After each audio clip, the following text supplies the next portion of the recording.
सुबह के 7 बजे थे। दिल्ली के एक पुराने मगर गरिमामय मोहल्ले में एक छोटा सा घर अपनी रोजमर्रा की आवाजों से गूंज रहा था।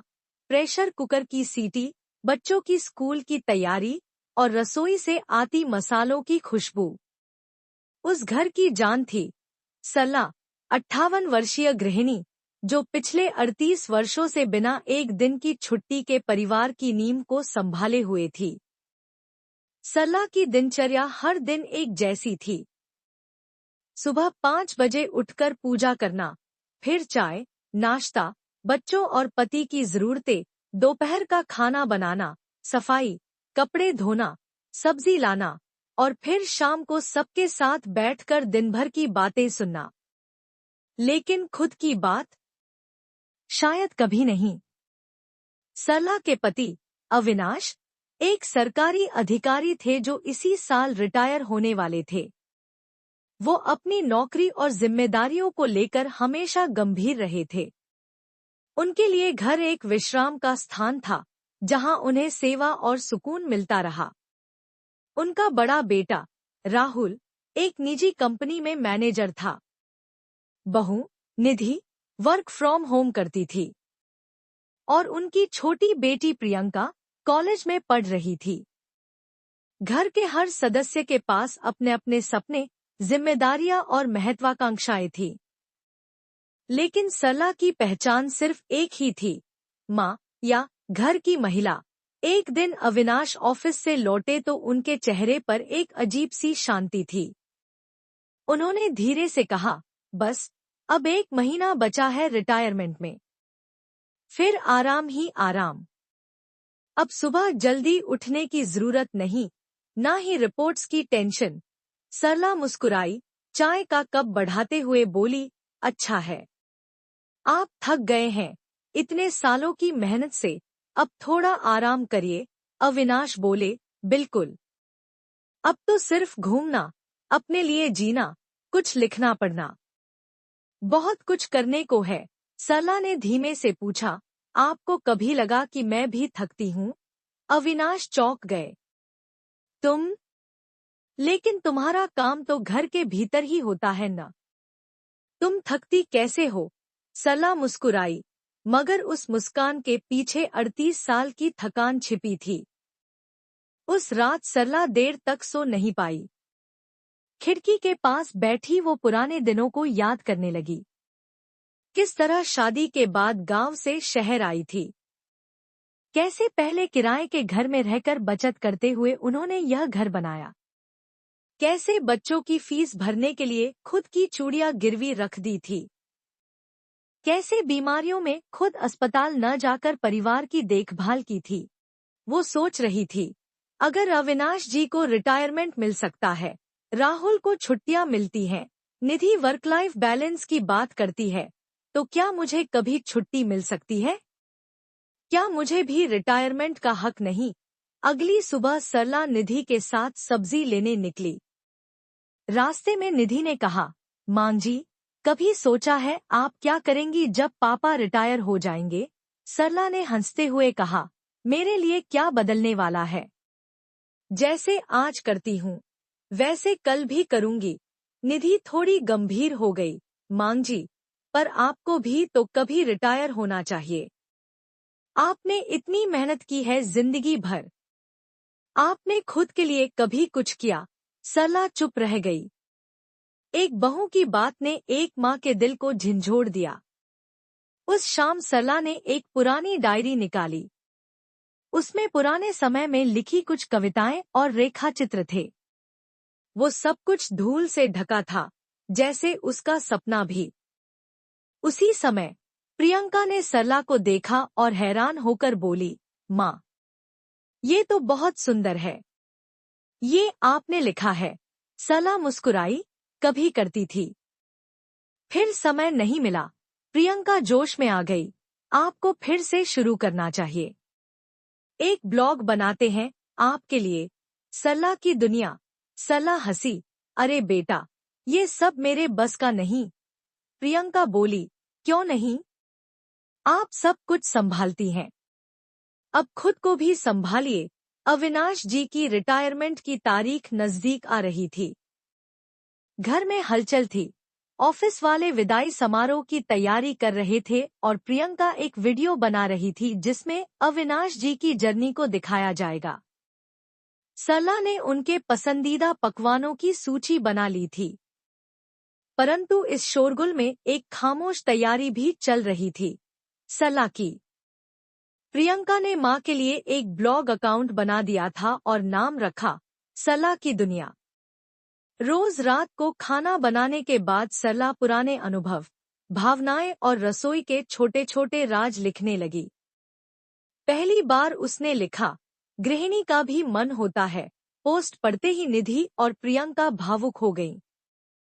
विदाई समारोह के एक दिन पहले मोहल्ले में एक बुजुर्ग महिला, शारदा दीदी, सरला से मिलने आईं। उन्होंने मजाक में कहा, तो अब तो तुम और ज्यादा व्यस्त हो जाओगी ना? रिटायर हो रहे हैं पति देव, अब दिन भर घर में रहेंगे। तुम्हारी तो अब असली ड्यूटी शुरू। सब हंस दिए। लेकिन सरला के चेहरे पर एक हल्की सी मुस्कान थी, जिसमें व्यंग्य और पीड़ा दोनों शामिल थे।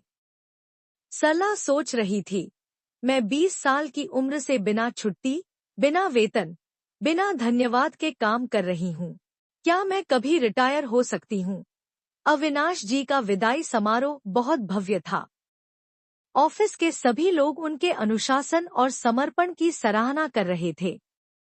उन्हें एक सुंदर घड़ी भेंट की गई और मंच पर बुलाकर सम्मानित किया गया। समारोह के बाद घर लौटते हुए अविनाश भावुक हो गए। अब लगता है जिंदगी का एक बड़ा अध्याय पूरा हुआ। अब थोड़ा चैन से जी सकूंगा। सरला ने धीरे से कहा, अध्याय तो मेरा भी पूरा हुआ है, बस कोई समारोह नहीं हुआ। अविनाश ने अनदेखा किया। उन्हें समझ नहीं आया। अगली सुबह सरला ने सबके लिए नाश्ता बनाया, फिर खुद तैयार होकर बाहर गई। निधि हैरान होकर बोली, मांग जी, कहाँ जा रही हैं आप? सरला मुस्कुराई, लाइब्रेरी जा रही हूँ। वहाँ महिलाएं मिलती हैं, कविताएं और कहानियां साझा करती हैं। आज मेरा पहला सेशन है। अविनाश अखबार से झांकते हुए बोले, ये नया शौक कब से शुरू हुआ? सरला ने दृढ़ता से कहा, अब जब आप रिटायर हुए हैं, मैंने भी सोचा मैं भी खुद के लिए कुछ समय निकालूं। राहुल ने एक शाम कहा, माँ, आपने कभी खुद के लिए कोई ख्वाब नहीं देखा क्या? आप तो हमेशा हमारे लिए जिए। सरला बोली, देखा था बेटा, स्कूल में टीचर बनना चाहती थी, लेकिन शादी हो गई, फिर तुम्हारे पापा की ट्रांसफरिंग जॉब, फिर तुम लोग, और सपने किसी संदूक में बंद हो गए। राहुल उदास हो गया। तो अब देखिए ना माँ, अभी भी देर नहीं हुई। सरला का ब्लॉग धीरे धीरे लोकप्रिय होने लगा। उसकी एक पोस्ट, गृहिणी का रिटायरमेंट कब, सोशल मीडिया पर वायरल हो गई। कई महिलाएं उस पोस्ट से जुड़ गईं। कहीं से एक कमेंट आया, आपने मेरी आवाज को शब्द दिए हैं, धन्यवाद। अविनाश ने भी वो पोस्ट पढ़ी। पहली बार उन्होंने महसूस किया कि सरला ने अपने जीवन के हर पल को परिवार को दे दिया और अब वो खुद से मिलने निकली है। एक रात अविनाश ने सरला से कहा, सरला, मैंने तुम्हें कभी नहीं पूछा कि तुम क्या चाहती हो। मैं अपने रिटायरमेंट को लेकर तो बहुत उत्साहित हूँ, पर क्या तुम्हारे लिए कोई रिटायरमेंट नहीं? सरला बोली, मैं चाहती हूँ कि मेरी थकान को समझा जाए। मुझे भी हक है आराम का, पहचान का। अब मैं हर दिन अपने लिए कुछ करूंगी और यही मेरा रिटायरमेंट होगा। अविनाश ने हाथ थामकर कहा, शुरुआत हम आज से करें। अब घर की सुबह थोड़ी अलग हो गई थी। सरला सुबह 5 बजे उठती जरूर थी, लेकिन अब वो कुछ पल अपनी पसंदीदा किताबों और डायरी के साथ बिताती। उसके चेहरे पर थकान नहीं, बल्कि आत्मसंतोष की हल्की चमक रहती। अविनाश भी अब बदले हुए थे।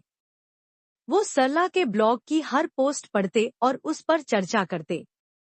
उन्होंने पहली बार रसोई में जाकर सब्जी काटी और कहा, अब जब मैं रिटायर हुआ हूँ, तो घर में मेरा भी कुछ योगदान बनता है।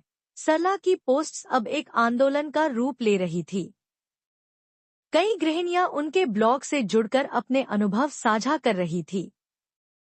एक महिला ने लिखा, मैंने अपने पति से पहली बार कहा कि मैं थकती हूँ। धन्यवाद सरला जी, आपने मुझे हिम्मत दी। सरला को महिला समाज से आमंत्रण आने लगे, आइए हमारे महिला क्लब में बात कीजिए, आपकी कहानी औरों को प्रेरित करेगी।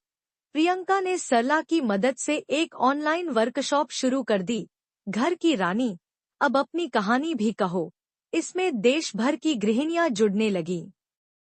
अब घर में एक नया नियम बना, हर रविवार को माँ का छुट्टी दिवस। उस दिन सरला कुछ नहीं करती। राहुल और निधि खाना बनाते, अविनाश सफाई करते और प्रियंका माँ को उनकी पसंदीदा जगहों पर घुमाने ले जाती। एक दिन राहुल बोला, माँ, अब समझ आता है कि आपके बिना ये घर सिर्फ ईंट पत्थर था।